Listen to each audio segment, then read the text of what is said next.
আসসালামু আলাইকুম। বাংলার কণ্ঠে স্বাগত জানাচ্ছি, আমি রুমানা। নিউ ইয়র্কের রহস্যময় নারী ও অদৃশ্য দেশ টোরেনজা।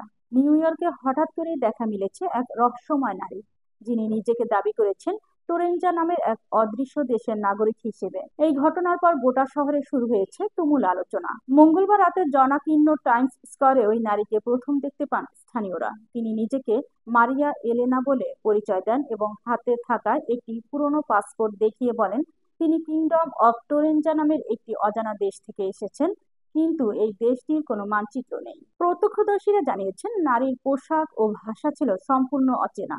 তিনি দাবি করেন টোরেনজা হচ্ছে মানব সভ্যতার আদি ভূমি এবং সেটি দৃশ্যমান নয়। বিশেষ প্রযুক্তির মাধ্যমে সেখানে প্রবেশ করা যায়। ঘটনার পর নিউ ইয়র্ক পুলিশ তাকে জিজ্ঞাসাবাদের জন্য হেফাজতে নেয়। তবে মার্কিন পররাষ্ট্র দপ্তরের কর্মকর্তারা জানিয়েছেন টোরেনজা নামে কোনো স্বীকৃত দেশ জাতিসংঘের তালিকায় নেই। বর্তমানে বিষয়টি তদন্ত করছে হোমল্যান্ড সিকিউরিটি। বিশেষজ্ঞদের মতে এটি কোনো বড় ধরনের প্রতারণা বা অজানা মানসিক অবস্থার ফলও হতে পারে। তবে রহস্যময় নারীর দাবিতে আগ্রহী হয়ে উঠেছে স্থানীয় ও আন্তর্জাতিক গণমাধ্যম। নিউ ইয়র্কে দেখা পাওয়া এক নারীর অদৃশ্য দেশ টোরেনজা সংক্রান্ত দাবির কোনো সত্যতা পাওয়া যায়নি।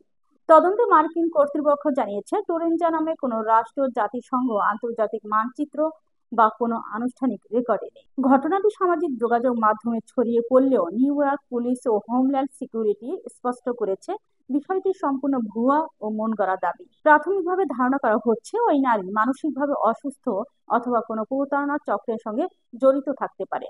নিউ ইয়র্কে এক নারী টোরেনজা নামের অদৃশ্য দেশের নাগরিক হওয়ার দাবি নিয়ে সামাজিক যোগাযোগ মাধ্যমে তৈরি হয়েছে হইচই। আবারও প্রমাণ করলো আমরা এখনো অনেক ক্ষেত্রে হুজুগে বাঙালি হয়েই রয়ে গেছি।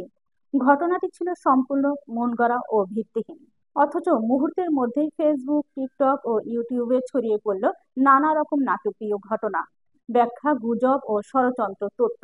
অনেকে আবার যাচাই না করে সেই খবর শেয়ার করে বিশ্বাসও করে ফেললেন।